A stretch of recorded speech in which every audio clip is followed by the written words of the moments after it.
আপনি জামাইরে খোঁজেন ফোন দেন। ও আম্মা, আম্মা গো, আরে আম্মা, আয় আয় আয় আয়, ও বউ, আমার গো আম্মা নাই, আম্মা আমাকে সাইরা চলে গেছে।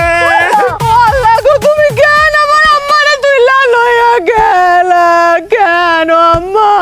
আরে আম্মা, আম্মা এটা কি হইলো আম্মা? একটা তাজা দলদন্ত মানুষ আমাকে ছেড়ে চলে গেছে, আমাকে এখন কি হইব? বউ, তুমি এই বয়সে মা মরা মাই হয়ে গেলা। আমার আম্মা একটু আগে মানে মোবাইল করছে, আমারে কয় আমি তোকে বাড়িতে আইতাছি। কি সুন্দরী আমার শাশুড়িটা, আরে রাজরানীর মতো ছিল দেখতে।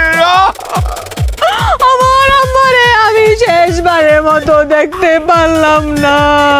চলো তাড়াতাড়ি চলো, মায়ের লাশ দাফন করতে হবে। হায়াত মহতর আল্লাহর হাতে, তাড়াতাড়ি চলো। যে অবস্থা